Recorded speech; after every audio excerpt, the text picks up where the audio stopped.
بسم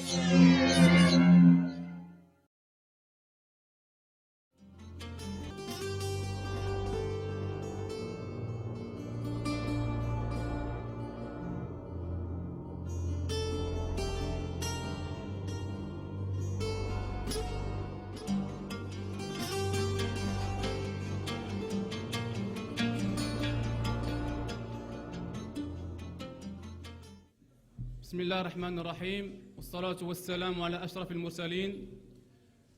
Dans le cadre de ces activités, le bureau des étudiants de l'Institut agronomique et vétérinaire Hassan II organise une semaine culturelle qui s'étale sur toute la semaine. Et cette fois-ci, on a bien voulu que, comme on dit en arabe, que le khitam ou misk.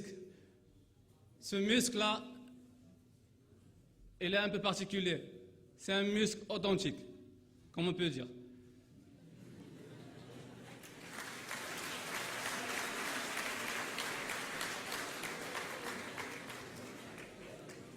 Donc, en collaboration entre le bureau des étudiants de l'école de gouvernance et d'économie et le bureau des étudiants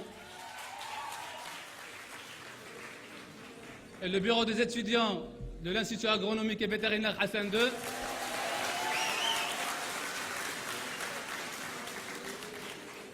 on a l'immense plaisir de vous accueillir chez nous dans une conférence intitulée « Islam et valeurs entre spécificité et universalité ». La conférence est animée par quelqu'un que je n'ai pas le niveau pour le présenter.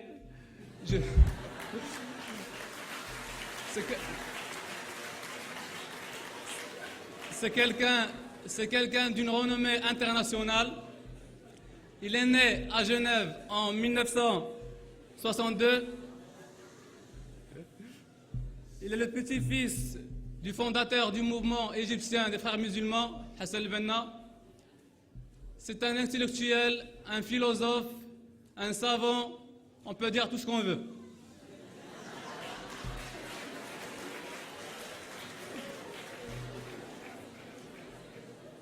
Donc, aujourd'hui,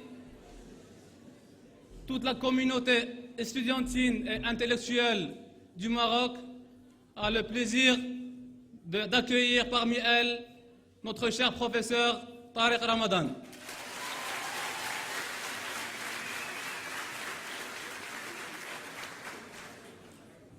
Et la meilleure des choses avec quoi on pourrait commencer est une lecture coranique qui va nous être présentée par l'étudiant Soufiane de l'IAV Hassan II. Donc je vous laisse avec la lecture et après on passera au discours du professeur. Et merci.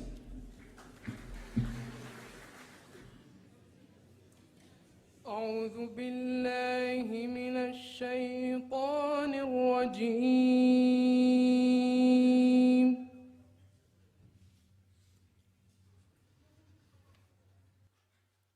يا أيها الذين آمنوا اتقوا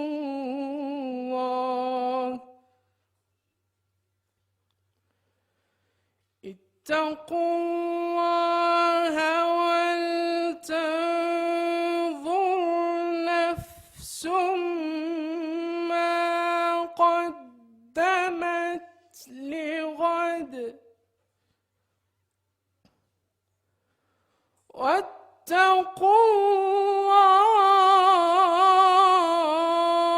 الله إن الله خبير بما تعملون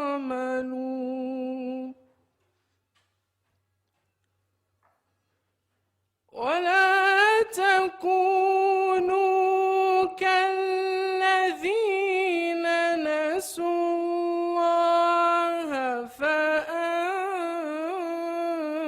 فأنساهم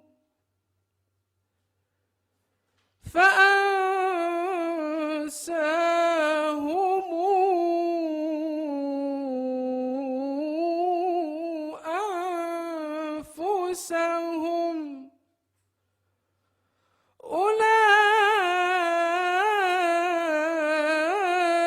أولئك هم الفاسقون لا يستوي أصحاب النار وأصحاب الجنة أصحاب الجنة هم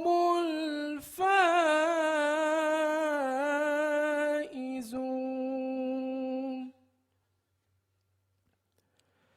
لو أنزلنا هذا القرآن على جبل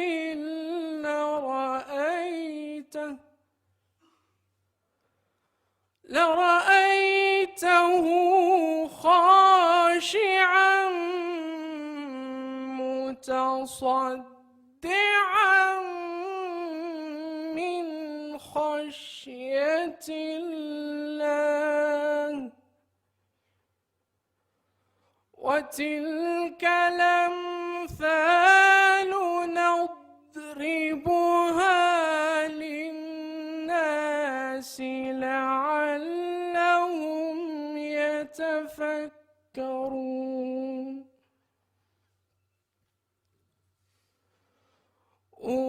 والله الذي لا إله إلا هو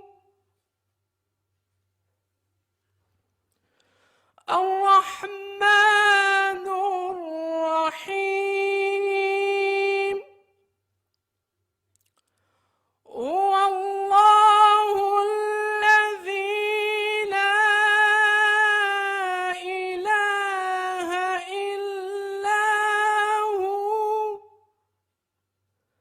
عالم الغيب والشهادة هو الرحمن الرحيم هو الله الذي لا إله إلا هو الملك القدوس السلام المؤمن المهيمن العزيز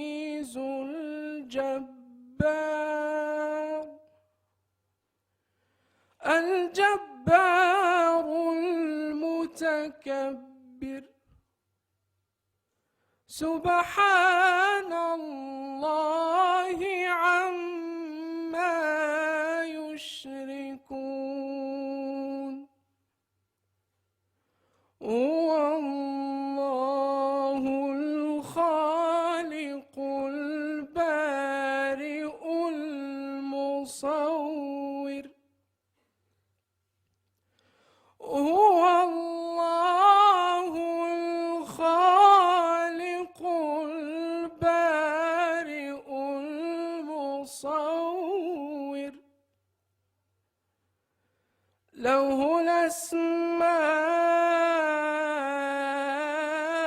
الأسماء الحسنى يسبح له ما في السماوات والأرض يسبح له ما في السماوات والأرض وهو العزيز الحكيم.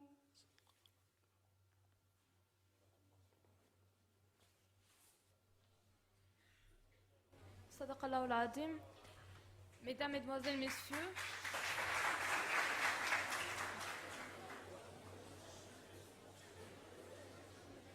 Mesdames, Mesdemoiselles, Messieurs, bonsoir. Je suis Habrine Najla, étudiante en deuxième année à l'école de gouvernance et d'économie de Rabat. Et avec mon camarade, nous serons vos hôtes ce soir. Donc en regardant la salle, je me réjouis de voir qu'autant d'entre vous ont répondu favorablement à notre invitation ce soir pour assister à une conférence qui se promet d'être une conférence exceptionnelle, puisqu'animée par un conférencier d'exception, je nomme M. Tariq Ramadan.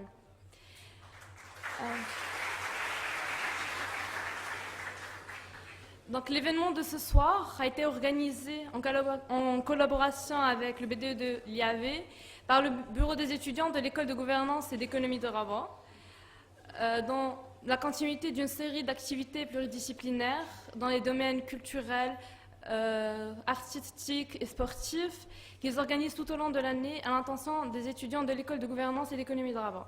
Donc une école, pour ceux qui ne la connaissent pas, est une école première en son genre qui propose une formation en sciences politiques, économiques et sociales. Donc en partenariat avec Sciences Po Paris, elle propose une formation intellectuelle fondamentale pluridisciplinaire en sciences politiques, droit, histoire, économie, et un double cursus nord-sud, tout en mettant en évidence le trilinguisme arabe contemporain, français et anglais. Donc nous remercions tout spécialement l'ensemble des étudiants de l'IAV, du BDE et de l'administration de l'IAV, avec qui nous avons si longuement travaillé pour faire de la conférence de ce soir une réussite, ainsi que l'Institut spécialisé de cinéma et de l'audiovisuel. Donc avant de passer à la conférence en tant que telle, j'aimerais, si vous me le permettez, professeur, m'attarder un petit peu plus sur les événements marquants de votre vie. Donc après avoir fini vos études...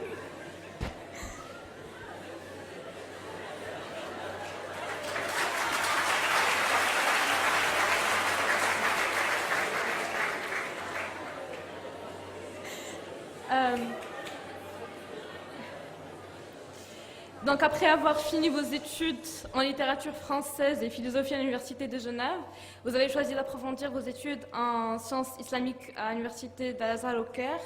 Vous êtes aujourd'hui professeur d'études islamiques contemporaines à l'Oriental Institute of Oxford et Senior Research Fellow à l'Université de Doshisha de Tokyo, ainsi que professeur invité intervenant au Qatar et au Maroc, à Mondiapolis notamment, sur la philosophie. Donc, au-delà de vos occupations d'ordre éducatif, vous êtes également largement engagé dans divers groupes de travail internationaux se rapportant tant à l'islam qu'à l'économie, à la philosophie, à l'islam politique, aux droits de l'homme et j'en passe. Vous êtes également expert consultant dans diverses commissions attachées au Parlement de Bruxelles. Vous présidez l'organisation European Muslim Network à Bruxelles également et est engagé dans plusieurs débats concernant l'islam en Occident ainsi que dans le reste du monde. Donc la liste n'étant pas exhaustive, dans la continuité de ces débats et à la lumière des événements récents qui tracent une nouvelle trajectoire historique dans le monde arabe, vous intervenez, monsieur, dans notre conférence de ce soir, Islam et valeurs, entre spécificité et universalité. Donc ce que nous vivons aujourd'hui dans le monde arabe, la volonté d'accéder à la démocratie, de se défaire de l'emprise dictatoriale de présidents autocrates qui ont pérennisé, est la plus grande preuve et manifestation de la détermination des peuples arabes à...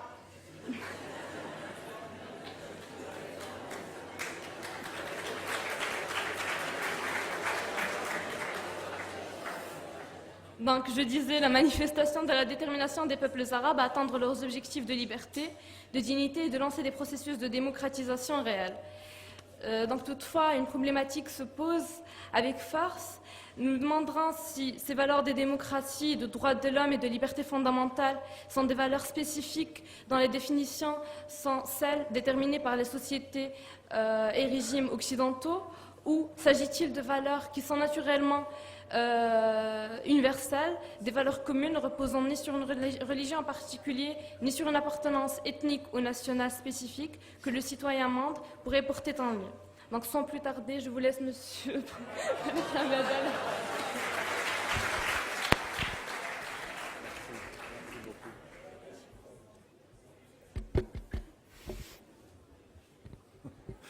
أعوذ بالله السميع العليم من الشيطان الرجيم بسم الله الرحمن الرحيم السلام عليكم ورحمة الله وبركاته. Merci infiniment de cette introduction, de cette invitation. J'aimerais saluer en votre nom à tous parce que je crois qu'il faut commencer dans l'ordre protocolaire inverse, saluer avec beaucoup de chaleur et beaucoup de reconnaissance les étudiantes et les étudiants qui ont organisé l'ensemble de cette rencontre. C'est assez impressionnant d'ailleurs quand vous arrivez en voiture de voir toute cette salle à l'extérieur, tous les gens qui sont à l'extérieur, que je salue chaleureusement. Ils n'ont pas la chance d'être avec nous à l'intérieur.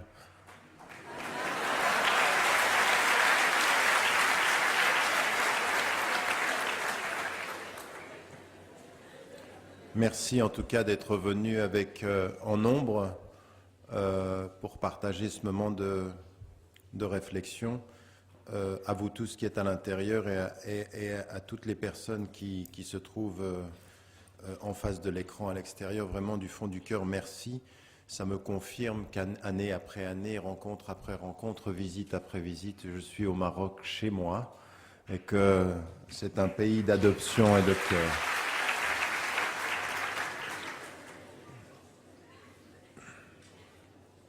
Ayant dit cela, j'aimerais également remercier les autorités de l'université et comme il y a beaucoup de monde et plusieurs personnes qui sont présentes et des institutions qui ont travaillé ensemble pour organiser cette rencontre, j'aimerais également les remercier chaleureusement parce que sans l'aval des autorités académiques, nous ne serions pas là. Et donc c'est également un signe de respect, de reconnaissance, et j'aimerais les saluer de cela.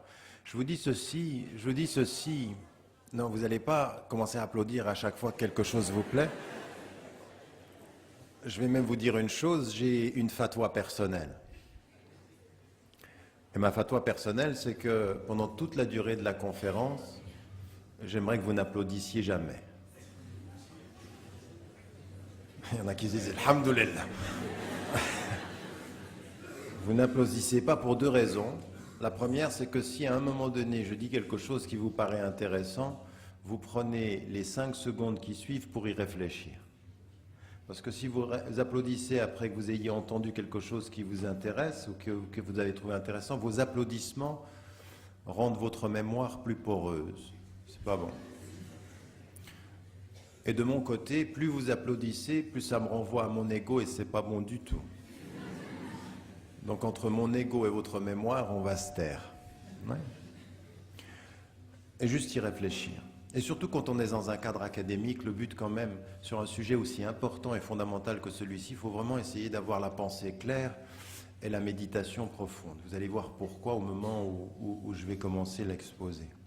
Donc, je vous dis ceci au moment où je suis content d'être dans cette salle parce que il faut vous rendre compte d'une chose. Vous allez entendre ce soir un propos qui est sur le plan des valeurs, du respect et de la profondeur absolument pas dangereux. Il est un discours exigeant, constructif et exigeant, personnellement, spirituellement et intellectuellement. Il est un discours qui veut unir les consciences et ouvrir des voies de dialogue et de collaboration possibles. Ce discours n'est dangereux que pour ceux qui veulent briser les ponts, pour ceux qui veulent mettre les oppositions, pour ceux qui veulent brider la parole et pour ceux qui ne veulent pas qu'il soit possible que nous vivions ensemble quand nous venons d'horizons religieux différents et de réalités culturelles diverses. Il est dangereux pour tous les fauteurs de division, pas pour ceux qui sont dans l'inclusion.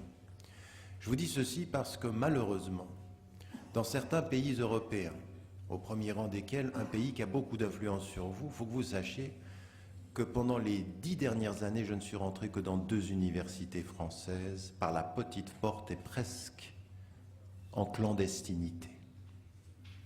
Pour vous dire ce qu'il en est du pays des droits de l'homme, si vous entendez ce qui se passe ces derniers jours en France, il y a de quoi être inquiet. mais qu'au Maroc même, j'ai été très souvent reçu et invité par les universités, et je salue le fait que ce ait été le cas, même si dans certaines universités, on reste un tout petit peu trop influencé par un vent qui vient de Paris. Et qu'il faut, c'est l'avenir du Maroc, que le Maroc se détermine pour la liberté académique de la parole et du débat. Et donc, ça me permet, quand je suis dans une université, d'autant plus de saluer la détermination, le respect et du courage des autorités qui nous y accueillent. Ça me paraît important de le rappeler parce que rien n'est gagné académiquement. La liberté académique reste une exigence de n'importe quelle société qui se respecte, comme d'ailleurs la liberté d'expression d'un point de vue général. Donc, ayant dit cela, permettez-moi d'entrer dans le cœur du sujet qui est le nôtre et d'essayer de discuter cette relation entre l'islam et les valeurs, et puis ensuite les spécificités potentielles et l'universalité comme objectif ou comme espérance d'ailleurs du commun des hommes dans le respect de la diversité. Alors, ce que j'aimerais mettre en évidence en introduction, c'est trois choses. Quand vous entrez dans l'univers de la référence islamique, et c'est le sujet qui est le nôtre, vous allez vous apercevoir d'une chose qui est tout à fait formatrice dès l'origine. Et ce qui est tout à fait formateur dès l'origine, c'est qu'un certain nombre de concepts sont présents dans la tradition musulmane dès l'origine, que malheureusement les musulmans utilisent en termes de concepts, mais que parfois ils pêchent quant à la compréhension des concepts mêmes qu'ils utilisent. Et quand vous êtes de plusieurs cultures mélangées et que vous parlez plusieurs langues, comme c'est le cas du Maroc, dont la langue est l'arabe, mais qui a une maîtrise officielle de la langue française, vous allez vous apercevoir que parfois la médiation de la langue autre fait que vous utilisez en arabe ou en français des mots dont vous n'allez pas faire suffisamment l'analyse pour chercher si ces mots ont bien le même sens dans les autres univers de référence. Et je vais vous donner un exemple.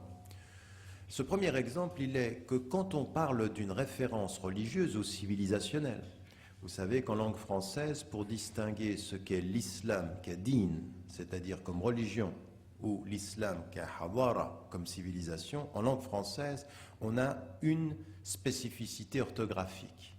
Le petit i de islam renvoie à din et le i majuscule renvoie à la civilisation, el hadara. D'accord ? Donc quand vous voyez ceci, vous savez qu'en langue française, c'est le cas, pas en anglais. En anglais, c'est toujours un i majuscule. Et on distingue ceci par une formulation du fait qu'on réfère à la civilisation ou qu'on réfère à la religion. Mais quand vous entrez dans un univers de référence, qu'il soit religieux ou qu'il soit de la civilisation, la première des choses à laquelle il faut toujours s'arrêter, parce que c'est très important, c'est de savoir comment on parle de l'individu au sens de l'être humain comme élément fondateur de l'universalité qui va permettre à tous les êtres humains de se reconnaître ou alors de savoir ce qui va les distinguer. Au début de la question des civilisations est la question de la conception de l'homme. Dites-moi ce que vous dites de l'homme et nous pourrons commencer à savoir d'où part le spécifique et où commence l'universel. Et vous allez vous rendre compte qu'en fait, il y a des vraies différences dès l'origine. Vous prenez la tradition socratique et la tradition grecque et romaine. Et vous allez vous apercevoir que dans la tradition grecque et romaine, en philosophie fondamentale, l'être humain est constitué de deux composantes, l'âme et le corps. Et que l'âme et le corps constituent l'homme d'une façon qui va être spécifique à une réflexion qui va commencer avec Socrate, en termes de philosophie qui se systématise, et puis ensuite va parcourir son élève, Platon qui écrit, puis Aristote, et qui va toucher les confins du monde musulman par l'intermédiaire des premiers philosophes, El-Kindi, El-Farabi, puis ensuite Ibn Rushd ou Averroès ou Ibn Sina, Avicenne. est que quand on commence un discours sur les civilisations, il ne faut pas sauter trop vite sur les valeurs sans commencer à comprendre les conceptions. Parce qu'à vouloir aller tout de suite vers les valeurs et éviter les conceptions, il se pourrait qu'on croit parler des mêmes valeurs, mais qu'on n'ait pas les mêmes conceptions. Vous me suivez? Et donc, je vais vous poser souvent la question, parce que parfois, emporté par le mouvement, ça va vite, donc vous me faites un signe des yeux et je comprends qu'il faut que je répète. Donc, on n'a pas les mêmes conceptions, on saute la question fondamentale de la conception de l'homme. Et là, ce que je viens de vous dire, c'est immédiatement, pour quelqu'un qui n'aurait pas étudié, il se dit, mais oui, en islam, nous avons la même conception. Un homme est constitué d'un corps dans lequel il y a un souffle, ar-ruh, et ce souffle dans le corps va donner un nafs, qu'on peut traduire parfois par âme, par esprit, par souffle, et un nafs, c'est ce qu'on va déterminer comme le concept de l'humain, de l'être humain. Et donc, c'est la même chose. Et si maintenant on fait un petit voyage par une des médiations qu'il y a eu entre les Grecs et les musulmans, la tradition juive et chrétienne, on va s'apercevoir qu'effectivement, dans la tradition chrétienne, la conception de l'homme s'appuie sur deux déterminants, l'âme et le corps. N'est-ce pas? C'est la même chose. En fait, on utilise les mêmes mots.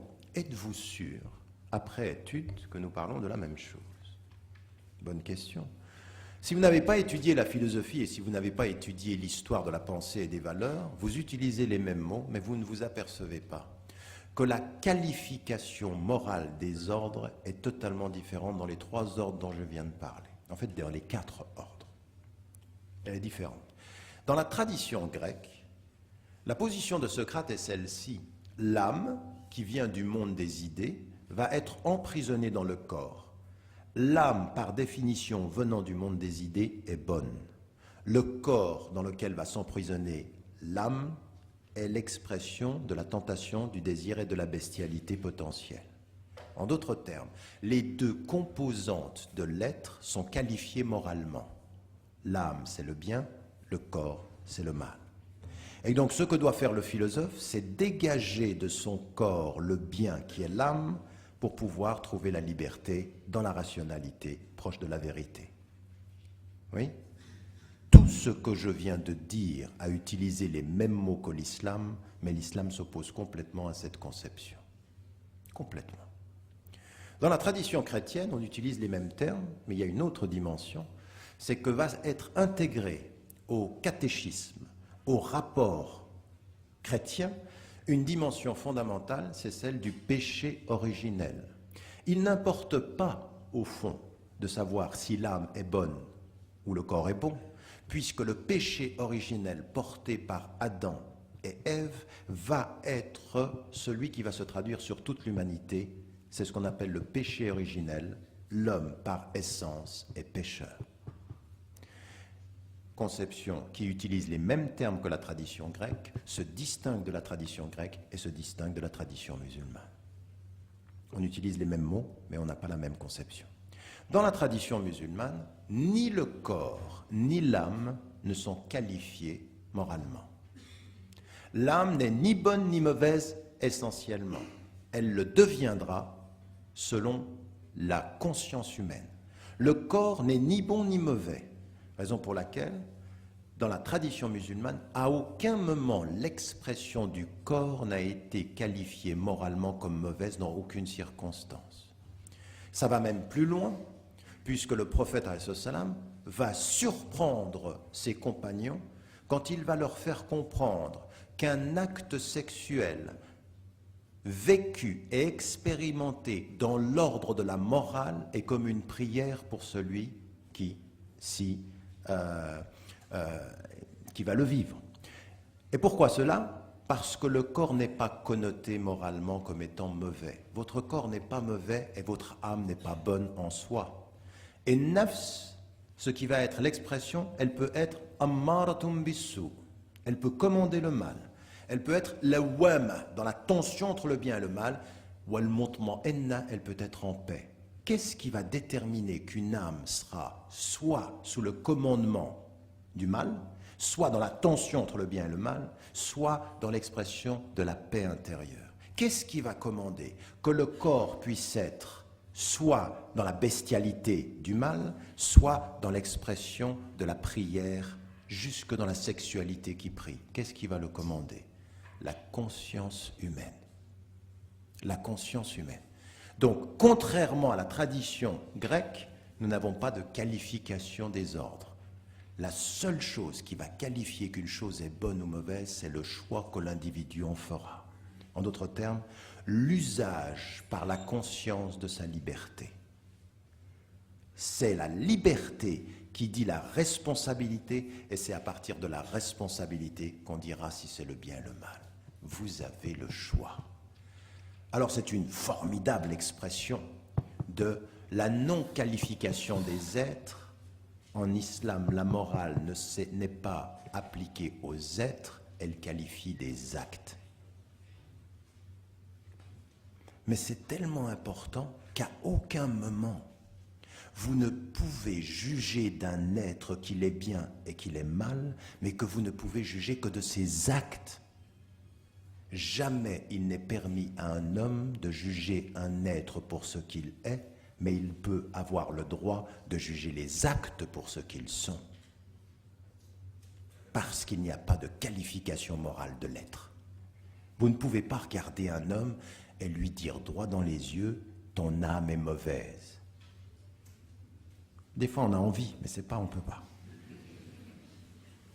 Parce que des fois l'acte est tellement mauvais qu'on a envie d'associer la personne à l'acte. Comment un être comme toi peut faire cela?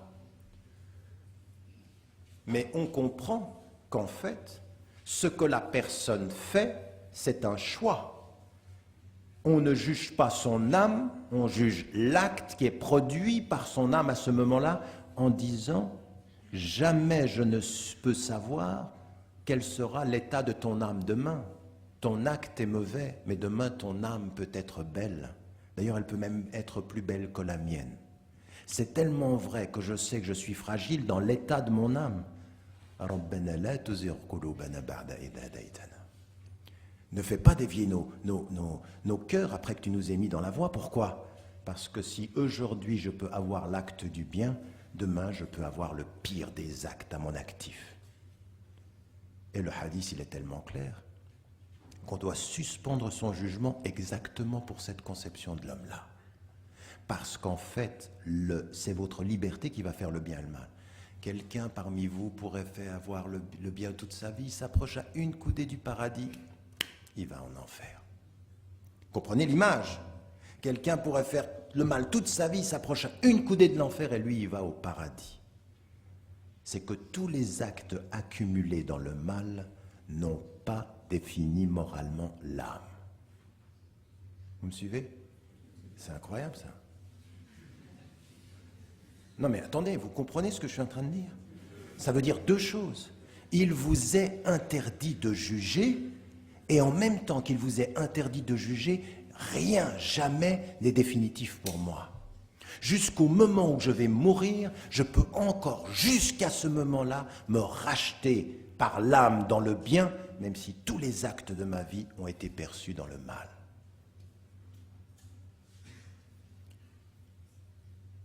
Vous voyez qu'on a commencé par utiliser les mêmes mots, mais ce n'est pas du tout la même conception. C'est une conception extrêmement positive de l'homme, très positive. Très positive, mais en même temps très exigeante. Elle a le positif de son exigence. Parce qu'au bout du compte, ça veut dire, toi, tu ne peux pas me juger, mais moi, je ne pourrais pas me défiler. Je ne pourrais pas. Je ne pourrais pas, en face de mon miroir, dire, c'est à cause d'eux ou à cause de lui. On est responsable de ce qu'on est, et un jour, regardez, l'exigence va jusqu'à cette dimension très très importante de la responsabilité dans la conception de l'homme.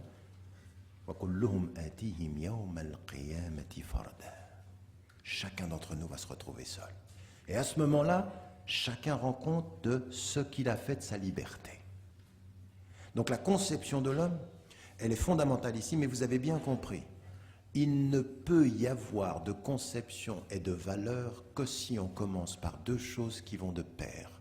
Le mariage fondamental entre l'autonomie de celui qui doit pouvoir choisir et la liberté de ses choix. l'islam commence avec cette conception de l'homme avec deux choses qui sont absolument indiscutables. Un, on ne peut pas faire de compromis là-dessus. Je dois pouvoir être indépendant quant à mes choix et libre quant à leur application. Indépendance et liberté. Voilà ce que c'est que la conception islamique de l'homme. Ce qui veut dire que je n'ai pas de péché originel, jamais je ne pourrais me mettre derrière l'idée qu'un péché m'habite, non. Je suis innocent et je deviens responsable, le péché ne m'habite pas, mais je peux le laisser me coloniser. Ça dépend de ce qu'il y a dans ma tête, ça dépend de ce qu'il y a dans mon cœur. D'un autre côté, cette dimension que même avec le corps je peux faire le bien et même avec l'âme je peux faire le mal. Ça veut dire de regarder tout son être, tout son corps et de savoir apprécier ceci. C'est-à-dire qu'à un moment donné, il vous est dit, dans la proximité de Dieu, si vous êtes emporté, nourri par sa présence, il devient la main avec laquelle vous touchez. Donc il devient l'oreille avec laquelle vous entendez, les yeux avec lesquels vous voyez, les mains avec lesquelles, même les pieds. Regardez leur rapport au corps, c'est-à-dire l'expression d'une proximité spirituelle par la gestuelle physique. Ça se voit dans vos mains, ça se voit dans vos yeux. Simahum fi wujuhihim min athari sujud. Et ça, il y en a certains qui prennent ça au premier degré. Il y a un signe sur leur visage par la pratique du... Alors, ils regardent s'il y a une tache. La tache, elle dit que vous vous êtes prosterné. Mais ce que veut dire le verset, ça n'est pas la tache qui le prouve physiquement, c'est la lumière qui l'exprime.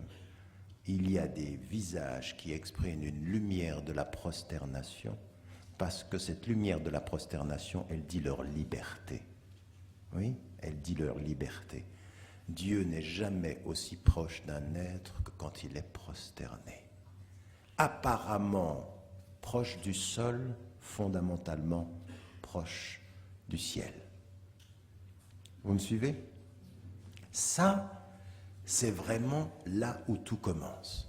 Et moi, je n'ai pas envie d'entrer dans un débat des civilisations, des valeurs, où on serait loin de ces choses-là d'abord, parce que ça, c'est vraiment les racines. Parce que moi, vous savez, j'ai étudié la philosophie occidentale, on utilise les mêmes mots, puis après, à un moment donné, on se dit, mais c'est pas la même chose qu'on dit, donc il faut étudier.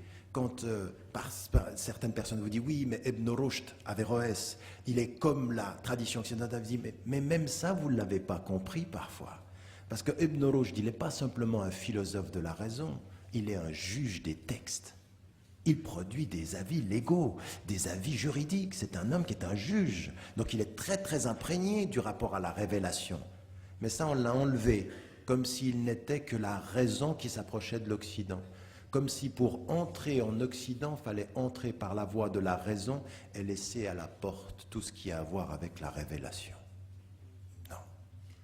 On a fait entrer dans la mémoire occidentale la moitié d'Averroès. On l'a coupé en deux. On a dit, cette partie, elle nous va, celle-là, elle nous va moins. Et le malheur, c'est que les Marocains, les Égyptiens, les Tunisiens, les Algériens, les musulmans à travers le monde, ils ont accepté ça. Même Averroès, ils ne le lisent pas. Alors eux, du coup, parce que l'Occident a fait rentrer une partie, eux, ils ont jeté les deux. Par complexe. Nous sommes des complexés de notre tradition. Parce que nous réagissons émotivement. Quand l'Occident accepte trop, on se dit, ça doit être louche. Alors on jette tout. Et quand l'Occident refuse, parfois on garde tout parce qu'on se dit, ça doit être bien. Nous sommes aliénés parce que souvent nous revenons à notre tradition par réaction à ce que d'autres font de nous. Or celui qui s'assume, il n'attend pas de l'autre qui lui dise qui il est, il cherche qui il est et il parle à l'autre de là où il est, en ce qu'il est, pour ce qu'il est, avec ce qu'il espère. Ça, ce sont la démarche essentielle. Et j'aimerais bien que vous compreniez qu'on commence par la conception de l'homme et puis maintenant on va entrer. Vous avez entendu les versets qui ont été justement récités de belle façon maintenant. Quelque chose de tout à fait impressionnant. Ce qui est tout à fait impressionnant, c'est qu'en fait, il y a une gradation spirituelle dans ces versets. Oui? Ya ayyuhalladhina amanu taqullah. Il parle d'abord, Allah subhanahu wa ta'ala parle à l'homme. Soyez imbibés par la crainte révérentielle, soyez imbibés par la conscience du divin. Et puis ensuite, ce qui est dit, la takunu kalladina nasullah, ne soyez pas comme ceux, et peu à peu, si vous suivez les versets, on est parti de l'homme, de l'intériorité, que chaque personne se pose la question de savoir ce qu'elle a préparé pour demain. Ça veut dire quoi? Toi, avec ta liberté, demande-toi qu'est-ce que tu as fait pour ta mort. C'est ça que ça veut dire, la conception de l'homme dont je parle là maintenant. Qu'as-tu préparé pour le moment où tu n'auras plus rien à préparer parce que ce sera trop tard si tu ne l'as pas préparé? Ça, c'est une première. Et les versets continuent et montent. Et à un moment donné, entre l'homme et puis avant d'arriver au divin, de quoi parle-t-on? Le Coran. Entre. Et qu'est-ce qui est dit? Si on avait descendu ce Coran sur la montagne, si on avait fait descendre ce Coran, tu l'aurais vu s'ébranler et s'effriter par la crainte révérentielle de Dieu. Et puis ensuite, on monte à qui? À Dieu. Vous avez vu la dimension spirituelle? Ça, c'est la deuxième étape. Après ce que je viens de dire sur la conception de l'homme, la liberté et l'autonomie, c'est qu'avec la liberté et l'autonomie, l'homme doit vivre un processus de libération. Il doit se libérer, il doit monter, il doit sortir de son ego. Et ce qui va lui permettre de sortir de son ego, c'est cette relation au divin, car Dieu lui parle par le Coran et l'appelle par l'appel du Coran. Ya ayyuhalladhina amanu taqullah. Ô vous qui portez la foi, soyez portés par cette crainte révérentielle. Et là, vous avez les premiers éléments de la spécificité de cette religion et qui vont nous mener à des confins de l'universel partout. C'est-à-dire d'abord de comprendre une chose, c'est que si l'islam détermine dans la conception de l'homme deux fondamentaux, indépendance et liberté, ce qui va directement venir, c'est qu'avec l'indépendance et la liberté, il va falloir monter et monter vers le divin, se libérer. Et ce qui va être la montée vers le divin, c'est un texte, le Coran. Et c'est pour ça que vous l'avez. Law anzalna hadha al-Qur'an, si on avait fait descendre. Vous remarquerez que la construction de ces versets qui viennent de nous être lus, et au moment où je les entendais, je me suis dit, c'est ça qui va déterminer mon exposé. Parce que c'est exactement le sens.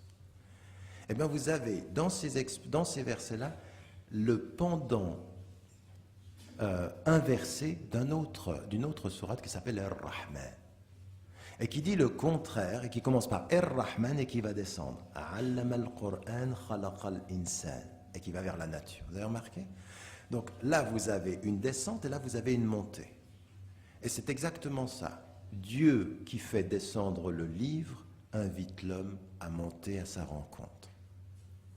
Tous ceux d'entre vous qui ont étudié l'ABC du soufisme savent c'est exactement ça. Dieu qui appelle et se rapproche et l'homme qui s'approche et qui se rappelle. Oui? Ça, c'est une conception de l'homme qu'il faut comprendre pourquoi. Parce que l'islam ne nous met pas des valeurs à la périphérie. Ne dit pas les valeurs de justice, de respect. Non, non, non, non. Ça ne commence pas à la périphérie. Ça commence à l'intérieur. Tout ce qui a été dit, respect, justice, liberté, fraternité, avant que ce soit collectif, il faut que ce soit individuel. C'est une conception de l'homme qui dit vous n'atteindrez la liberté collective que si vous avez conscience de ce que c'est que la liberté individuelle. Et la liberté individuelle, elle ne vous est pas donnée dans la passivité, elle se gagne. Elle se gagne. C'est une lutte. Oui, vous devenez libre par un travail sur vous-même. De quelle nature est-il? Le premier, Ar-Rahman, allama al-Qur'an, l'éducation. L'éducation. Le principe et la valeur fondamentale qui feront de l'homme qu'il est libre et qu'il est indépendant, c'est l'éducation, le savoir. Parce que le Coran, c'est un texte de savoir, avant d'être un texte de moralité. Il n'est moralité que parce qu'il est savoir. Il est savoir la moralité. Mais il faut savoir. Donc il y a un vrai travail de conception de l'homme, un être humain n'est pas réalisé humainement s'il ne passe pas par l'acquisition du savoir. Spirituellement, il est en ordre inverse. L'homme a besoin de savoir pour s'élever spirituellement à un état spirituel qu'il avait naturellement avant de le savoir. Vous avez suivi? Ça, c'est tellement important. Quand vous êtes papa et maman, oui, et que vous regardez vos enfants, il faut quand même vous rendre compte d'une chose. Ils ont un état spirituel naturel que vous avez perdu. C'est pas simplement, c'est la fitra bien sûr, mais c'est plus que ça. C'est qu'en fait, un enfant, avant d'avoir la conscience, est en prière perpétuelle sans le savoir. Il est innocent et élu, raison pour laquelle le prophète alayhi salam a vu les enfants de ses ennemis au paradis. Ils sont, avant de le savoir, là où vous aimeriez être, parce que dès que vous avez su que vous n'y étiez plus, il faut que vous trouviez les moyens d'y revenir. Vous comprenez que et-taklif, el-mukallaf, pourquoi dans toutes les sciences islamiques on dit el-mukallaf, c'est-à-dire l'homme, la femme, à partir du moment où elle a conscience, elle doit prendre en charge sa liberté et son indépendance pour s'approcher spirituellement de l'être qui lui a donné cette conscience et qui lui avait donné cette proximité quand il est un enfant sans conscience. Oui. Nous devons retrouver en conscience l'état de cette spiritualité, de cette proximité avec Dieu. Retrouver par la conscience la proximité que l'on avait enfant sans conscience. Mais on ne peut plus l'avoir sans conscience si on ne s'éduque pas et qu'on ne fait pas un travail sur nous-mêmes. Donc vous comprenez le lien qu'il y a entre la conception de l'homme que je viens de vous expliquer, qu'on n'est pas qualifié, il faut qu'on travaille. On va devenir bon ou on va devenir mauvais, et donc on va faire un travail par la conscience, et ce travail-là va être d'abord très intime. Avant qu'il y ait des valeurs universelles collectives, il y a des valeurs universelles de l'intime. Et tout ce que je vous dis maintenant, quand je parle à des chrétiens, quand je parle à des juifs, quand je parle à des bouddhistes, quand je parle même à des athées, même à des gens aujourd'hui qui nous disent qu'il y a une spiritualité laïque, ils comprennent très bien ce que je veux dire. Parce que là-dessus, on comprend très bien une chose, que ce qu'il faut commencer à faire pour devenir un être humain, c'est un vrai travail d'éducation à l'autonomie. Dans cette université, vous venez pour obtenir des diplômes. Mais en fait, le diplôme, qu'est-ce qu'il dit? Que vous êtes diplômé seulement? Non. Enfin si, il dit ça quand même. Mais il ne dit pas que ça. On donne un diplôme à un étudiant quand on atteste qu'il a atteint un degré de connaissance qui lui permet dans ce domaine de pouvoir aller seul sans le professeur. Le professeur qui donne une attestation, il dit « cette attestation, c'est ton autonomie. Maintenant, tu peux aller sans moi. Mais tant que tu ne peux pas aller sans moi, tu n'as pas le diplôme. » Et il y en a qui restent longtemps. Parce qu'ils ne peuvent pas y aller. Et il y en a qui sont rapides. En fait, le diplôme, c'est l'attestation d'un degré d'autonomie acquis. Oui, un degré d'autonomie acquis. Mais moi, je suis allé dans les sciences islamiques traditionnelles. Quand je suis en face d'un cheikh et qu'il me donne une ijaza, qu'est-ce qu'il dit? Tu as les moyens maintenant de cet enseignement sans moi. Tu as autorité à enseigner sans l'autorité de celui qui t'a enseigné, car tu as acquis l'autorité de celui qui t'enseignait. C'est à cela que sert une ijaza ou un diplôme. Donc, ça, qu'est-ce que c'est cela? C'est l'éducation. Qu'à un moment donné, nous éduquons à produire des êtres autonomes. Et que dans cette autonomie-là, il va falloir que chaque être se regarde et il commence non pas à aller respecter les autres d'abord, mais à se respecter lui d'abord. Et se respecter soi, qu'est-ce que c'est? C'est une formule que vous avez dans un hadith très simple, mais qui dit tout. Donne à chaque dimension de ton être son dû. Tu as un devoir en face de toi-même. Et regardez bien une des invocations qui revient systématiquement dans le Coran, Allahumma zalamna anfusana. Oh Dieu, nous avons été injustes avec nous-mêmes. Ça veut dire quoi? Ça veut dire qu'à un moment donné, notre cœur a des besoins, on ne l'a pas écouté. Notre corps a des besoins, on ne l'a pas écouté. Notre intelligence a des besoins, on n'a pas écouté. Tu nous as appelés, on n'a pas répondu. Et pourtant, ce qu'il nous a dit, si mon serviteur te demande à mon sujet, je suis très proche. Je réponds à l'appel de qui m'appelle. Quand est-ce qu'on est injuste? Lui, il nous dit, si tu m'appelles, je réponds. Et nous, quand est-ce qu'on est injuste? C'est qu'il ne répond pas, c'est parce qu'on ne l'appelle pas. Pourquoi on ne l'appelle pas? Parce qu'on l'oublie. La takunu kalladhina nasullah. Ne soyez pas comme ceux qui ont oublié Dieu, parce que finalement, ils vont s'oublier. Le premier respect que vous avez vis-à-vis de vous-même, c'est de ne pas vous oublier. Et quand on est croyant, ne pas s'oublier, c'est ne pas l'oublier. Parce que si on l'oublie, on s'oubliera. Première des dimensions d'une valeur intime déterminante. Je peux aller partout dans le monde, et je peux dire à n'importe qui. Tu sais, au bout du compte, ce qui fait que tu es un être humain, c'est quand tu te respectes. Te respecter, qu'est-ce que ça veut dire? Ne laisse jamais un être décider de ta liberté. Ne laisse jamais un être décider de ta pensée. Donne-toi les moyens de l'autonomie intellectuelle. Donne-toi les moyens de l'autonomie spirituelle. Donne-toi les moyens de l'autonomie affective. L'autonomie affective, c'est très important. C'est de pouvoir dire à quelqu'un, tu sais, je t'aime. Mais mon amour ne fera jamais que je sois dépendant de toi. Nous marcherons ensemble, mais ensemble nous marcherons. Tu n'es pas ma béquille, je ne suis pas la tienne. Je suis ton compagnon. C'est pas la même chose qu'une béquille.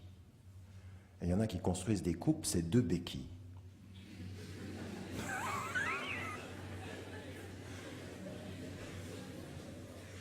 Je pensais à personne. C'est vrai, non? C'est vrai. Attention. Quand vous avez dans la tradition prophétique que le mariage, c'est la moitié de la religion, qu'est-ce que ça veut dire? Pourquoi c'est la moitié de la religion? Parce que nous sommes tous dans le besoin. La moitié, c'est qu'est-ce qui va me compléter, qui va me permettre d'être autonome. L'amour que tu me donnes, spirituellement, affectivement et même physiquement, qu'est-ce qu'il fait? Il répond à des besoins qui feraient que sans toi, j'aurais besoin de béquilles, mais avec toi, je n'en ai plus besoin. Tu n'es pas une béquille qui m'aide à marcher avec une béquille, mais tu es l'être qui me permet de ne plus avoir besoin de béquilles. En d'autres termes, l'autre est le moyen de mon autonomie. Et c'est ça qui est tout à fait le secret de la vie, qu'est-ce que c'est? Le secret de l'amour, qu'est-ce que c'est? C'est d'avoir un autre qui nous permette, avec l'autre, de ne pas être dépendant de lui et de pouvoir être autonome de tous. Le véritable amour, je ne suis pas dépendant de toi, mais je suis autonome de tous. Cherchez l'âme sœur.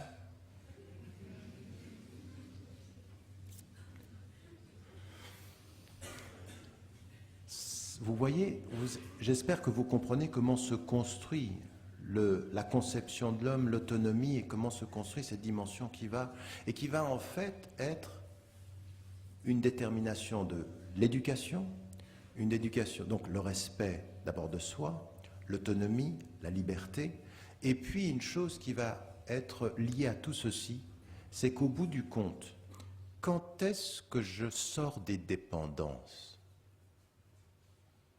Parce que le but de la valeur universelle intime, c'est sortir des dépendances, être autonome. Et c'est ça qui est étonnant. Plus vous êtes proche de l'ego, plus vous développez les dépendances. Parce que plus c'est moi qui l'emporte, plus je suis dépendant du regard que vous avez de moi, de l'amour que vous me donnez à moi. Plus mon moi s'affirme, plus je développe des dépendances, parce que le moi sera forcément lié. Il faut que je sorte de moi pour que je sois moins dépendant des autres. Ça, c'est toute la tradition de toutes les spiritualités qui le disent. Vous vous asseyez avec les bouddhistes, qu'est-ce qu'ils vous disent? Il faut sortir du moi. Il faut sortir de l'ana. Vous voyez, c'est cette formule qui est l'expression de Iblis dans le Coran, ana khayrum minhu, je suis meilleur que lui, marque la dépendance. Pourquoi? Parce que dire je, c'est entrer dans un rapport de pouvoir. Et quand vous êtes dans un rapport de pouvoir, vous en êtes dépendant. Oui. Il y a des personnes, quand vous les rencontrez, la première chose qu'ils essayent de savoir, c'est qui a le pouvoir. Il y a des gens qui vivent leur couple comme ça, c'est qui a le pouvoir. Et il y en a certains, parmi les hommes, qui n'ont même pas envie de discuter, parce qu'ils se disent, le verset, il a répondu. Ar-rijalu qawwamuna 'ala an-nisa, tais-toi. Et là, il faut parfois prendre les frères et leur dire, t'as peut-être mal compris le verset. Oui, que l'homme a autorité sur les... Vous voyez ce que je veux dire? Il faut peut-être que tu revoies l'interprétation. Tu as une interprétation un tout petit peu biaisée. Ce que je veux dire par là, c'est que cette dimension de sortir de l'ego, qu'est-ce que c'est dans la tradition musulmane? Toute l'éducation, c'est acquérir de la connaissance, mais c'est une chose importante. C'est cette dimension qui va passer de al-ammaratum bis-su et tout ça, c'est tazkiyat an-nafs. C'est un travail de purification, et on travaille sur le... On commence à maîtriser le je et à en sortir. Vous voyez ce travail-là? Ça, c'est l'universel intime. Et quand vous êtes ici au Maroc, plutôt que de simplement vouloir discuter avec l'Occident, à la périphérie de nos valeurs, revenez à une discussion de cela. Ici, ça, cette dimension-là. Moi, je vis au cœur de l'Europe. Et je peux vous dire une chose, souvent on m'amène à discuter à la périphérie de nos valeurs communes. Mais ce n'est pas ça qui m'intéresse. Est-ce qu'on n'est pas d'accord au bout du compte qu'il faut faire un travail de sortir des égos? Parce que les égos, ils imposent justement des rapports à soi-même qui sont très superficiels, qui nous emprisonnent. L'ego est une prison. Et là, Socrate a raison. Là, Socrate a raison. Quand le je s'enferme dans le corps, parfois c'est une prison. Le corps peut devenir notre prison. Le cœur peut devenir notre prison. Et dans la tradition, dans notre tradition, tout ce qui nous est donné, c'est de sortir de ce rapport de l'ego, se libérer de l'ego. Parce que ce qui nous a été dit, pourquoi au bout de tout ce processus-là, on arrive à Dieu? Parce qu'il est dit dans le verset, louange à Dieu au-delà de tout ce qu'il m'associe. Oui, c'est ce qui est dit. Amma yushrikun, tout ce qui m'associe. Quelle est la première dimension du shirk en islam? Quelle est la première manifestation de la dépendance qui ne vous libère pas vers l'un, mais qui vous associe à d'autres? C'est le je. La première dimension du shirk, c'est moi.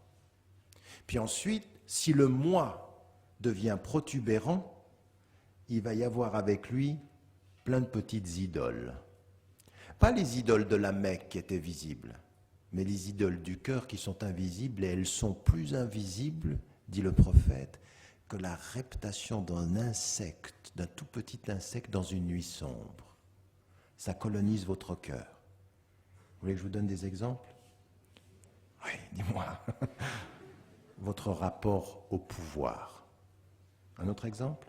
Votre rapport à l'argent. Un autre exemple? Votre rapport à l'apparence. Tout ça, ce sont des choses qui forment des dépendances. Quand l'argent a pris de la place dans votre cœur, vous êtes dépendant d'en gagner. Vous connaissez la formule de Jacques Brel? Vous connaissez Jacques Brel? C'est halal d'écouter Jacques Brel, certaines chansons. Et on va se dire, on a une fatwa pour écouter Jacques. Certaines chansons, j'ai dit. C'est Youssouf Islam. Vous savez que Youssouf Islam va venir vous voir bientôt, Cat Stevens. Et lui, ce qu'il avait fait, après qu'il avait chanté, il était allé voir des ulama et il avait pris toutes ses chansons avec les textes et il s'était assis avec les ulama et il dit, voilà le texte de la chanson, c'est halal ou c'est haram? Il était allé loin, lui, parce que quand le cheikh lui disait c'est haram, il prenait pas l'argent et quand on lui disait c'est halal, il dit ça va, alhamdoulilah. Mais c'est important, vous savez, ce souci éthique, savoir où est-ce que je vais, quelles sont les limites. Eh bien, Jacques Brel, il dit dans une chanson, l'argent n'a pas d'odeur, mais pas d'odeur nous monte au nez. Oui, ça nous prend. Oui, ça n'a pas d'odeur, non, c'est rien l'argent, mais tu parles quand même. Hein. D'en avoir pas mal, ça aide. Certains qui disent l'argent ne fait pas le bonheur, oui, mais quand même.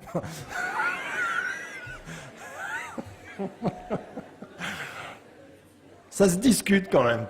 Bref, Mais ce rapport, vous me suivez là? Ce rapport c'est tout un processus où l'ego, ou des choses qui vont avec, le pouvoir, l'argent, l'apparence, et toute cette intime universelle, c'est si vous êtes dans une société de consommation, comme nos sociétés aujourd'hui, ça commence là, la question des valeurs. C'est que c'est dans l'intime qu'il faut commencer à travailler. C'est là où on se respecte d'abord.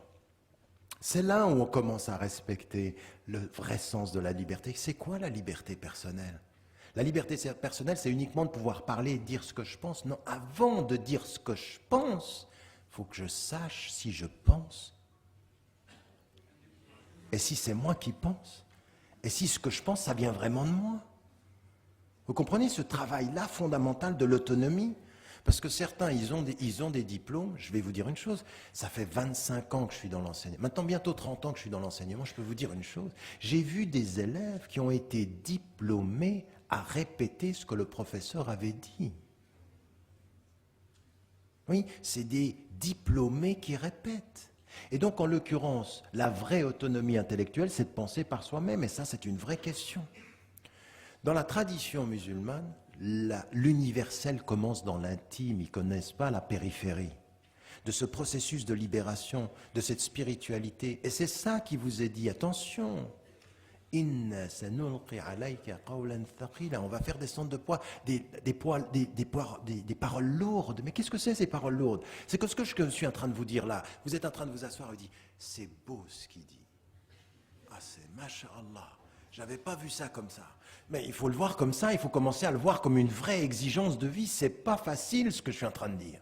C'est une vraie exigence, parce que si on veut ne pas devenir dépendant de la consommation, dépendant de l'argent, dépendant du pouvoir, il faut travailler à se libérer des dépendances.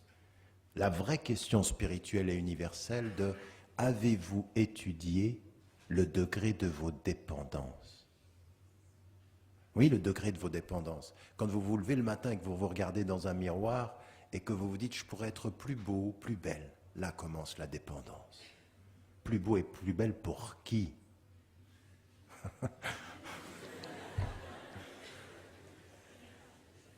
De l'argent pour qui par rapport à... Vous voyez ça? Bon, ça m'amène à dire, et ça m'amène à l'autre stade, parce que je voulais commencer par là, parce que c'est des dimensions qui sont tellement importantes. Vous savez, il y a une formule qui est mal comprise par beaucoup de nos coreligionnaires, par beaucoup de musulmans. Il y a une formule que les savants des Mufassiroun, mais aussi les ulama ont étudiée et qui dit « Inna ad-din 'inda Allahi al-Islam ». La religion auprès de Dieu, c'est l'islam. Alors certains qui prennent littéralement le verset et qui disent, ils vont vers le chrétien, ils vont vers le juif, ils vont vers l'athée, ils disent « Écoute, je suis désolé. Je suis désolé. Inna ad-din 'inda Allahi al-Islam ». Ça veut dire, t'es perdu, quoi. T'as que deux choix. Soit t'es perdu, soit tu deviens musulman. Ils n'ont pas entendu ce qui ont été dit par rapport à la compréhension de ça. C'est que l'islam, ici, est le nom générique de l'attitude fondamentale de l'homme par rapport au divin. Et que l'islam d'une époque, ça a été le judaïsme. Et que l'islam d'une époque, ça a été le christianisme.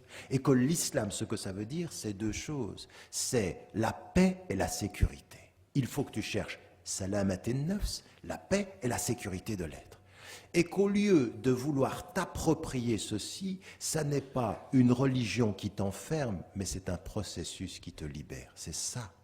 Inna ad-din 'inda Allahi al-Islam. C'est-à-dire qu'il faut que tu cherches en toi tous ces processus. Alors évidemment, pour le musulman, ce qui va être le parachèvement de cet enseignement, c'est l'islam, comme dernière religion révélée. Mais ça ne veut pas dire que dans les autres traditions, les gens ne puissent pas entendre ce dont on est en train de parler. Qu'est-ce que ça veut dire de se libérer? Qu'est-ce que ça veut dire d'être juste avec son ego? Qu'est-ce que ça veut dire d'être juste avec ses propres autonomies? Que ce qui est demandé à un être humain, c'est sois autonome, sois libre. Ne te laisse pas mener par le petit bout de tes désirs, mais maîtrise tes désirs pour être mené par ta conscience. Oui? Tout le monde comprend ça. Je n'ai pas entendu un être, je n'ai pas rencontré un être, même chez l'athée, quand je lui parle comme ça, qui me dit « je ne comprends pas ce que tu me dis ». Voilà l'universel. Vous l'avez? Je viens d'un chemin spécifique et je trouve l'universel commun. Dans le livre « L'autre en nous », pour développer une philosophie du pluralisme, je prends l'image d'une montagne. Et je dis, au sommet de la montagne, on se retrouve, mais il y a des chemins qui y mènent qui sont différents. Il ne faut pas que celui qui prenne un chemin ait l'arrogance de penser que seul son chemin mène à la montagne. Parce qu'alors là, de nouveau, il monte, mais il est sous l'emprise de son ego arrogant. Oui. Et l'arrogance, c'est, attention, c'est la première des choses. C'est la première faute, c'est l'arrogance. Et la deuxième des fautes, c'est l'oubli. Et on devient arrogant quand on oublie. Oui. Donc, cette dimension, elle va être un processus qui est très important. Et j'aimerais que dans notre débat sur ce qui nous est commun, on comprenne ça.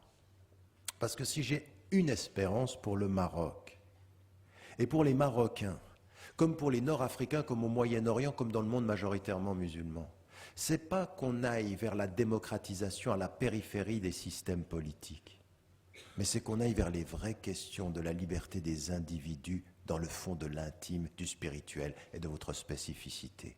N'oubliez jamais, dans vos processus de libération politique, que vous êtes des Marocains avec une culture, que vous avez une religion, que vous avez un être, et qu'au bout du compte, si vous n'êtes libre qu'à la périphérie des systèmes politiques, mais colonisés dans le fond de votre être, vous êtes des colonisés en liberté. Et il n'y a rien de plus dangereux. Des colonisés en liberté. Ils sont habités par les valeurs des autres, mais ils sont libres de penser que ce sont leurs valeurs. Oui, c'est de cela qu'il faut aussi, avec cela qu'il faut se réconcilier. Et ça m'amène à dire ici, à mener à la deuxième étape qui va m'amener vers ma conclusion, c'est, on a dit qu'un des processus allait être le processus de l'acquisition de la connaissance. Et que l'acquisition de la connaissance va nous permettre de sortir de cet égo et puis d'un vrai travail spirituel, c'est-à-dire vraiment, mais attention, la spiritualité, comprenez-moi bien, la spiritualité, c'est de l'exercice intellectuel en action. On est spirituel par l'intelligence aussi. On est spirituel par l'action. C'est quand on donne du sens aux choses et qu'on fait, on se dit maintenant je veux trouver mon autonomie, je veux trouver ma liberté, ma vraie liberté, ce qui me fait moi, ce qui me détermine, la liberté de mon cœur. Souvenez-vous d'Abu Hamid el-Ghazali. Abu Hamid el-Ghazali, au XIIe siècle, il écrit un livre qui s'appelle Ihya Ulum ad-Din, la revivification des sciences religieuses. Et il dit, sachez une chose, c'est que jamais votre cœur n'est vide de quelque chose. Il n'y a pas de cœur vide. Le cœur est toujours rempli de quelque chose. Posez-vous la question de savoir de quoi votre cœur est empli. Est-il empli de l'amour qui vous libère ou des dépendances qui vous enchaînent? Oui? De quoi votre cœur est empli? Est-ce que l'être que vous aimez, il vous aide à vous libérer ou est-ce qu'il vous enchaîne? Est-ce que le travail que vous faites, est-ce que l'engagement que vous avez, qu'est-ce que ça produit dans votre quotidien? Et à partir de là, on entre dans la voie collective. Et là, du point de vue de la tradition musulmane, autant il est important que l'individu trouve son autonomie et son indépendance, autant il est, vous savez, dans les sciences des maras, c'est des objectifs de la loi et de la jurisprudence musulmane. Ce qu'on va trouver dans l'intime, on va l'établir pour le collectif. Une société doit respecter comme principe élémentaire et fondamentaux le principe de l'autonomie des êtres et de leur liberté. Une société qui ne donne pas la liberté aux êtres est à l'esprit ce qu'une société qui ne donne pas à manger aux hommes est au corps. L'esprit a besoin de liberté comme le corps a besoin de manger. Il faut qu'on puisse leur donner cette dimension-là. Pourquoi? Parce que si vous êtes privé de liberté collectivement, vous ne pouvez pas assumer votre autonomie. Vous serez un être dépendant, un être soumis à un pouvoir et non pas à la liberté de celui qui a tous les pouvoirs. La hawla wa la quwwata illa billah, c'est ça que ça veut dire. Il n'y a de puissance et de Dieu et de force qu'en Dieu. Ça veut dire il faut que tous les systèmes de pouvoir humain ne préviennent jamais un être d'avoir le pouvoir d'être avec l'être. Et ça, il faut la liberté. Et s'il faut la liberté, il faut l'éducation. Voilà des valeurs qu'on va trouver partout. L'éducation n'est pas simplement un état de transmission du savoir, c'est une valeur en soi. Elle fait l'être humain. L'éducation est une valeur. C'est un principe, une valeur et un objectif tout à la fois. Et vous avez à côté de ceci le principe de liberté dans la société. Vous avez un autre principe qui est important, c'est celui de dire, et que vous avez dans toutes les spiritualités fondamentalement, à l'exception de celles qui se construisent autour de castes, c'est qu'il y a un principe d'égalité fondamentale des êtres humains. Et ça, c'est aussi déterminant. C'est-à-dire que si je reconnais pour moi la nécessité de me respecter, de m'éduquer, d'aller vers l'indépendance par mes dépendances premières, je dois le reconnaître à tous les êtres humains de la Terre. Il y a un principe fondamental d'égalité. Donc quand on en parle comme ceci, on comprend que collectivement, des valeurs s'expriment qui vont être autour de pôles très importants. 1, le pôle de l'autonomie de l'individu. 2, le pôle de l'éducation. 3, le pôle de la justice. 4, le pôle de la liberté fondamentale, qui doit être celle de... 5, le pôle de l'égalité, je l'ai dit déjà, l'égalité ? Oui, donc le pôle de l'égalité. 6, le pôle de la réforme. En d'autres termes, nous sommes toujours dans un processus d'amélioration. Jamais rien n'est définitivement acquis. Et c'est le sens du djihad, en fait. Oui, le sens du djihad, c'est que rien n'est définitivement acquis. La première dimension de votre résistance au potentiel aliénation, c'est vous-même. Donc, djihad al-nafs. Le deuxième espace, c'est le djihad à l'extérieur, c'est-à-dire rien n'est définitivement acquis. Vous êtes toujours dans un processus d'éducation. S'éduquer, c'est un djihad. Se libérer, c'est un djihad. La justice est un djihad. La paix est un djihad. Et je dis souvent aux gens, nous avons été colonisés nous-mêmes par une mauvaise compréhension du djihad. Nous avons admis que le djihad pouvait être une voie vers la guerre. Alors que le djihad, c'est exactement le contraire. Le djihad, c'est la nécessité de la lutte pour aller vers la paix. Et salam, c'est la salam at-nafs, c'est-à-dire la paix intérieure ou la paix collective. Donc nous avons ici une série de valeurs qui, vous voyez, elles viennent de l'universel intime et s'inscrivent dans l'universel collectif. Mais on comprend qu'on a des voies différentes, on y arrive différemment, mais au sommet on peut se comprendre, si et seulement si. Les musulmans, et vous en particulier majoritairement musulmans, vous ne faites pas de votre religion les bastions de valeurs fermées, mais les chemins d'horizon ouverts. Vous voyez, c'est une perspective, c'est une façon de se regarder, de regarder ce qu'on est en train de dire. Si on a compris que la religion près de Dieu, l'islam, c'est cette dimension-là de trouver la paix, de faire la paix avec soi-même, d'aller vers... Alors là, on commence à parler de l'universel et on commence à pouvoir le faire. Alors ça nous amène à des choses concrètement très importantes. C'est-à-dire que collectivement, comme un être humain doit se libérer de toutes les dépendances, une collectivité doit se libérer de toutes les dépendances. Ce qui m'amène, et ce qui m'a amené à dire en Angleterre comme en France, vous venez pas me dire à moi que la colonisation avait du positif. Oui, parce que certains, ils vous regardent et disent « Ah, mais on a construit des hôpitaux. On vous a donné des routes. D'ailleurs, regardez-vous. Quand on était là, c'était mieux. Et vous, en bon colonisé, oui. Ah, oui. Non. La colonisation, par définition, est une présence qui produit de la dépendance, c'est non de fait. Les nations sont faites pour être autonomes sans colonisation. Mais attention, c'est pas de colonisation politique comme hier, mais c'est pas de colonisation culturelle comme aujourd'hui ou de colonisation économique. Parce que si on s'est libéré politiquement, nous restons dépendants culturellement. Je suis toujours surpris de rencontrer à Rabat et à Casablanca, des femmes et des hommes, on a l'impression qu'ils pensent depuis Paris. Et il dit, moi je suis libre. Et vous lui dites, apparemment. Apparemment.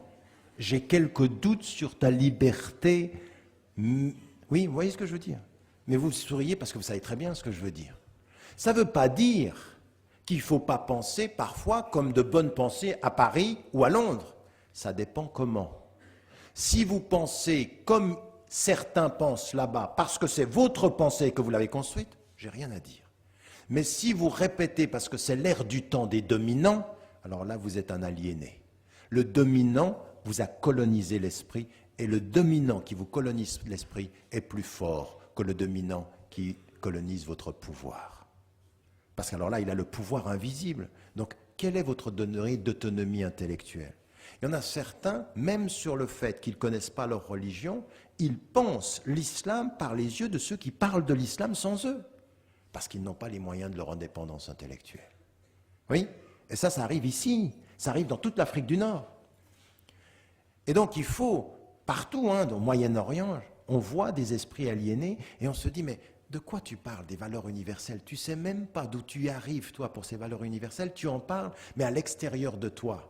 Quand tu parles des valeurs universelles à l'extérieur de toi, tu es doublement dans l'ignorance de toi et dans la colonisation de l'autre. Ça, c'est le pire qui puisse être. Et ça vous amène à une chose qui est très importante. C'est pourquoi ce que j'ai dit au départ que c'était votre responsabilité, notre responsabilité. C'est qu'on ne peut pas arriver à ce degré d'autonomie si on ne fait pas le travail, si on ne s'éduque pas, si on ne fait pas un travail sur son histoire. Dans quelle mesure êtes-vous des Marocains qui portez l'histoire de ce pays? Dans quelle mesure êtes-vous des musulmans qui portez les principes qui vous fondent? Dans quelle mesure vous êtes des Marocains musulmans ou chrétiens ou juifs qui parlez d'une culture que vous portez, d'une histoire que vous comprenez et d'une espérance que vous voulez traduire? Avez-vous les espérances d'ici ou des espérances de là-bas? Des vraies questions, ça. Mais elle commence, comme je l'ai dit, sur la conception de l'homme, sur des choses qui sont fondamentales. C'est-à-dire, on commence par se respecter en disant, attendez, nous on parle de liberté et on parle d'autonomie. Et pourquoi je vous dis cela? Parce que c'est quand on réintègre ces dimensions-là, qu'on sait parler de respect, quand on sait parler de dignité, quand on sait en parler avec ses mots à soi, avec son histoire à soi, avec ses références à soi, on ne va pas tomber dans le piège de ce qu'on nous dit aujourd'hui, par exemple, sur ce qu'on nous parle du printemps arabe. Et je vous promets, quand vous êtes en Occident et que vous entendez certains discours, vous dites « Ouh là là, on est loin là ». Ils n'ont vraiment pas entendu les peuples et ils ne les ont pas compris. Pour beaucoup, ils ne les ont pas compris. Première chose qu'on nous dit, dans le monde arabe, on a le choix entre les dictateurs, attention, ou les islamistes radicaux. Vous avez entendu ça? Moi alors, pendant 3 semaines, c'était la question, je pouvais même dire avant le journaliste, je dis « Vous allez me poser cette question, je l'anticipe si vous voulez ». Vous voyez, parce que c'était ça. Mais ça veut dire quoi? Qu'est-ce que veut dire cette pensée-là? Mais attention, parce que je l'ai entendu en Occident, mais je l'ai aussi entendu au Moyen-Orient, de gens qui ont complètement assimilé le discours dominant, c'est-à-dire, comme je vous l'ai dit. Et quand on parle des valeurs et qu'on cherche les spécificités, c'est de dire, attendez, mais moi je viens aux valeurs de liberté, de dignité, de justice, même de démocratie, à partir de mon référentiel. Ne me faites pas perdre mon référentiel pour me donner l'impression que je suis comme vous. J'ai un référentiel. Et ce référentiel, il m'a appris l'autonomie et la réflexion libre. Et alors, qu'est-ce qu'il y a derrière cette idée que dans le monde musulman, on est entre ces deux pôles? D'abord, un regard binaire très simpliste. Et vous savez, c'est encore le regard colonial. Le regard colonial a ceci de particulier, c'est qu'il simplifie les colonisés. Il les simplifie, il les sépare en deux, les bons et les mauvais. Et puis quand il n'y a pas de bons, c'est 2 fois les mauvais. La dictature ou... Et donc la seule chose qui est bonne, c'est nous. Et quand les jeunes, même ici au Maroc ou dans le monde arabe en général, se sont exprimés pour la liberté et tout ça, on dit « Ah, des valeurs occidentales, ils veulent comme nous ». En fait, ils veulent ce que nous avons. Et tout à coup, le référentiel islamique, on l'enlève. Ils parlent comme nous, c'est comme nous. Si vous entendez le grand philosophe transnational, international et cosmopolite qu'est Bernard-Henri Lévy, qui a capitalisé l'ensemble de ça, il est en train de dire, mais ils veulent comme nous. Vous aurez remarqué qu'au moment où on parle de ces valeurs-là, c'est comme s'il ne fallait pas dire que quand même c'était des sociétés majoritairement musulmanes. Et que de là où vous êtes, si vous êtes sérieux avec qui vous êtes, c'est de dire ces valeurs-là, mais sans nier le fait qu'on n'agit pas contre l'islam, mais notre islam bien compris nous pousse à revendiquer ces valeurs-là. C'est de là où nous sommes que nous portons cela, pas de là où vous êtes que vous comprenez que nous vous ressemblons. Nous arrivons au sommet de la montagne, mais nos chemins sont différents. Mais ça, c'est tellement important que si vous ne comprenez pas ça, à ce moment crucial de l'histoire, vous êtes dans un discours et un dialogue tronqués. Parce que certains ont envie de vous faire dire que vous êtes pour la démocratie, que vous êtes dans l'économie de votre référentiel. Vous comprenez ce que je veux dire? Il faut que vous vendiez d'où vous venez pour prouver que vous y êtes arrivé. C'est la pensée des colonisateurs. Et qu'à un moment donné, cette pensée de colonisateur, excusez-moi du peu, elle n'est pas loin, elle est même complètement raciste. Elle est ethnocentrique, européocentrique. C'est nous et vous, vous venez à nous. Et ce que nous avons à dire dans l'universel partagé, c'est que nos chemins sont différents et que là, attention, non seulement nous venons à ces valeurs, mais nous avons quelque chose à y apporter. Comprenez ce que je veux dire? C'est pas nous ressemblons à l'Occident, allons-y, yallah. Non, nous avons quelque chose à apporter. Et qu'est-ce que nous avons apporté? Toute la première partie de mon exposé. Parce que moi qui vis en Occident, j'ai envie de dire à l'Occident, c'est très beau d'avoir la liberté de s'exprimer, je me battrai partout. Mais si dans la liberté de s'exprimer, on ne développe pas une liberté d'être, une liberté de sens, qu'on n'est pas tout le temps en train de courir après le dernier progrès, le dernier ordinateur, on est tout le temps dans la course, on crée des dépendances à l'alcool, des dépendances à la drogue, des dépendances au progrès, des dépendances à l'argent. Toutes ces dépendances que l'on a dans les sociétés occidentales, il faut que nous les questionnions à partir de référentiels qui sont aussi intellectuels et spirituels, que tout le monde comprend en Occident, mais qu'il faut que notre contribution au concert des nations se soit de questionner cela. Oui à la liberté politique, mais oui à la liberté de l'être. Les deux libertés, je veux être libre d'être et libre de m'exprimer. Oui, vous voyez ça? C'est aussi des contributions au débat d'aujourd'hui. Et pas simplement dans l'exotisme, parce qu'aujourd'hui, toutes ces réflexions, elles sont dans l'exotisme. On a aujourd'hui de l'exotisme sur ces questions-là, le bouddhisme, le soufisme islamique. On veut un nouveau type de... Attention, non. Il faut qu'on soit sérieux sur ces questions-là. Quelle est notre contribution? Et quand dans le monde arabe, vous voyez que par exemple, il y a quelqu'un qui a dit « Attention », vous savez, j'ai écrit un texte sur mon site, vous le retrouverez si vous y allez. C'est très simple, parce que certains me disent « Tu parles toujours de ton site, tu ne dis pas où c'est tarikramadan.com ». J'ai écrit un texte qui s'appelle les vendredis de la liberté. Et je voulais vraiment insister sur les vendredis de la liberté. Pourquoi? Parce que le vendredi, des femmes et des hommes vont prier. Et ils vont prier Dieu, donc c'est un acte religieux.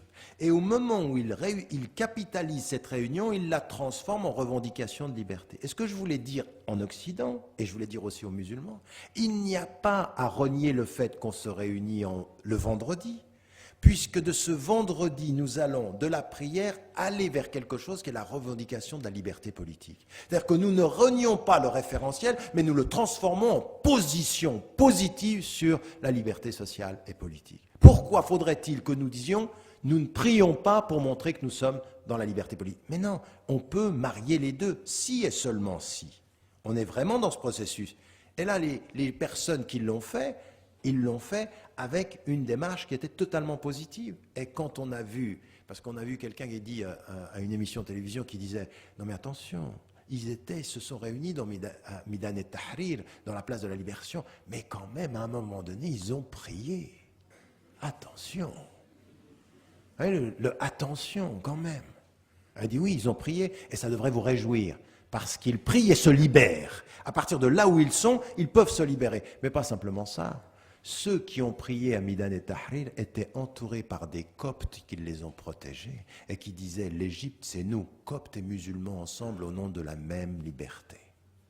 Si seulement on entendait ça, et on a eu de la peine à entendre ça. Oui.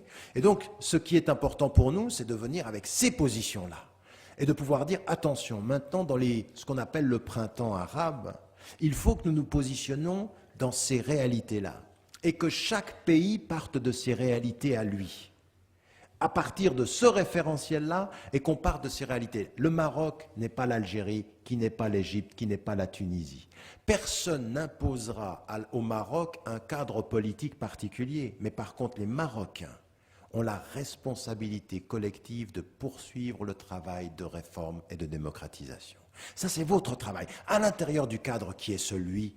Et ça, c'est des valeurs qu'on partage avec tout le monde. Maintenant, Le modèle dépendra des Marocains, les principes dépendent de tous. Oui, la liberté, c'est la même pour tous. Mais le modèle, il sera là. Mais il faut aller jusqu'au bout. Il faut accompagner le modèle jusqu'au bout. Ne laissez personne manipuler les mobilisations pour la liberté. Ou les récupérer. Ça ne sera pas facile. Rien n'est acquis dans aucun pays majoritairement musulman, ni en Égypte, ni en Tunisie, ni nulle part. Ça va être difficile, ça va être long. Mais moi, ce que j'aimerais qu'on comprenne, c'est que ce qu'on appelle nos valeurs à partir du référentiel musulman, elles sont basées de cet intime au collectif et que c'est ça qu'il faut revendiquer en sachant qu'il se pourrait qu'à l'époque moderne, notre contribution en tant que musulmans, ce soit la réaffirmation des réalités de l'autonomie personnelle et collective, de ces luttes contre les dépendances intellectuelles et spirituelles. Oui, toute cette démarche-là, réconcilier l'homme avec les questions fondamentales, non pas simplement des libertés périphériques, mais des libertés fondamentales. Non pas simplement de la justice périphérique, mais de la justice fondamentale. Qu'au bout du compte, on comprenne une chose, ne l'oubliez jamais.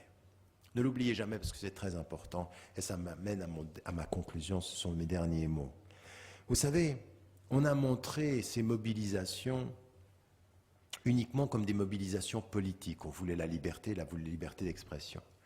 Et il y a eu de ça. Mais il y a une chose qu'il ne faut pas oublier.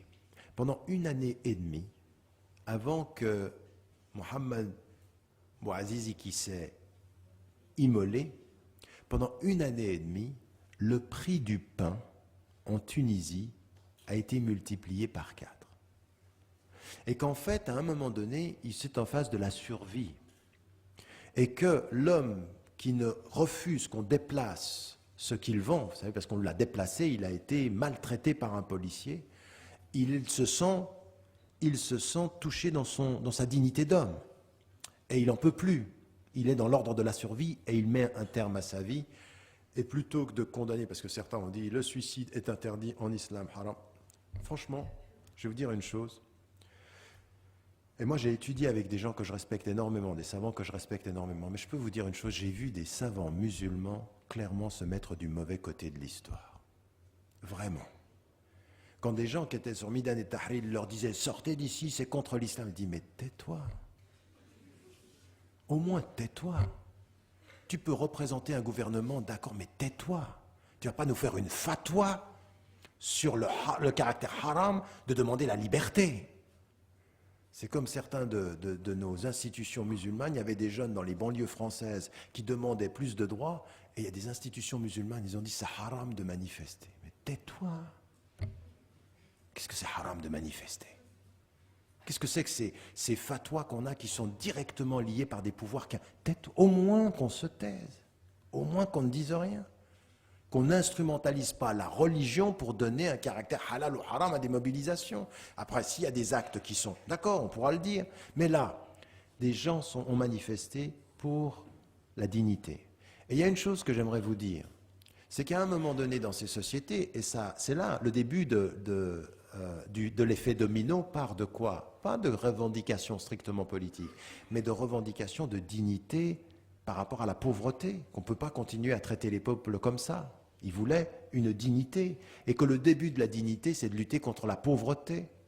Ben, j'aimerais vous dire une chose, quand vous regardez le monde musulman maintenant, ici au Maroc, comme en Égypte, comme en Libye, comme en Mauritanie, comme dans tous les pays, même dans les pétromonarchies, eh bien, vous avez quelque chose qui est indigne de notre religion. Indigne. C'est toute cette réalité de la pauvreté qui gangrène nos sociétés, de l'illettrisme et de l'analphabétisme. Le degré d'illettrisme, d'analphabétisme et de pauvreté est indigne de nos références. Alors plutôt que de simplement parler de la liberté d'une élite, il faudrait parler de la justice pour tous et comprendre que les mouvements ont commencé là. Et que c'est aussi ça qu'il faut dire à l'Occident. Plutôt que de nous dire, quand ils vont être libres, ils vont coloniser, ils vont envahir l'Europe. Vous avez entendu Marine Le Pen qui descend à Lampedusa, qui leur dit « Je vous aime bien ».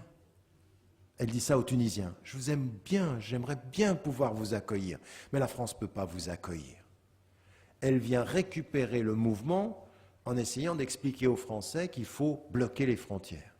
Et que ce que nous, on a besoin de dire, c'est à tous nos gouvernements. Allez au bout des réformes, mais n'oubliez jamais la pauvreté. Nous ne serons jamais en paix collectivement si nous entretenons la pauvreté collectivement. Et que s'il y a un enseignement de l'islam, dans quelques mois vous allez jeûner, le jeûne en islam, comme la zakat en islam, c'est la conscience du pauvre dans notre quotidien.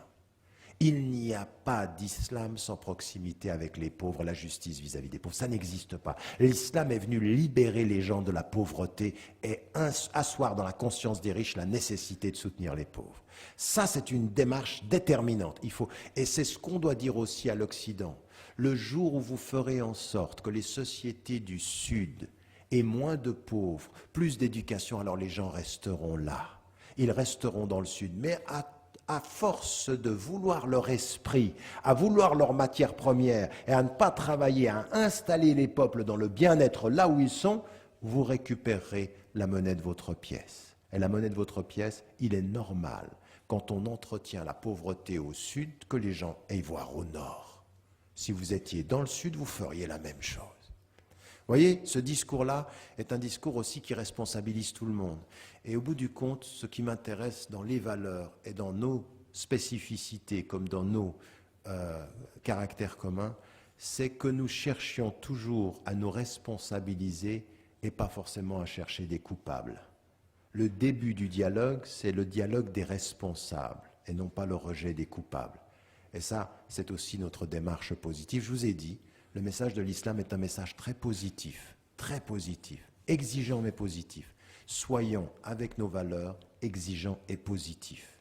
En nous disant une chose, pour terminer, tout est toujours possible. Tout est toujours possible. C'est les derniers mots du livre que j'ai écrit qui s'appelle La Réforme radicale, en disant, quand vous êtes dans la confiance du divin, sachez que tout est toujours possible. On peut avoir l'impression que rien ne changera, et pourtant, ça change. Wallahu a'lam wa a'la wa ahkam wa assalamu alaykum wa rahmatullah.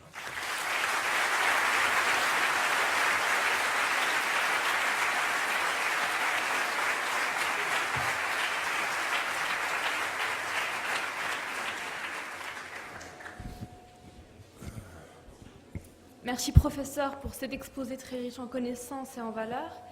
Et merci également et surtout pour cette invitation à réfléchir sur nous-mêmes, sur nos croyances et nos valeurs individuelles avant de les transposer dans la sphère collective et surtout sur la conception que nous faisons de notre monde et de notre religion. Donc je crois qu'on va ouvrir la porte au débat, si vous le permettez, en prenant des questions à l'intérieur comme à l'extérieur. Mais avant, les BDE, donc respectifs de l'EGE et de l'IAVRE, aimeraient présenter quelques souvenirs au professeur.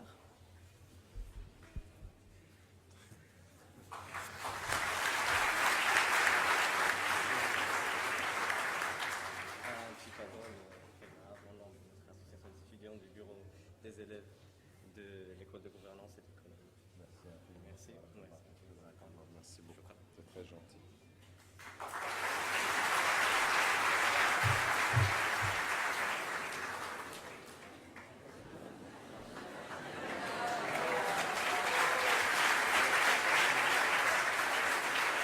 Merci bien pour votre présence. Une photo pour vous.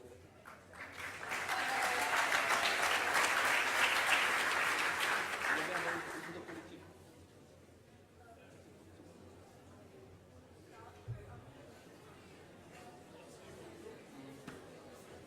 Prenez une photo collective avec le directeur de salon. Elle est absente.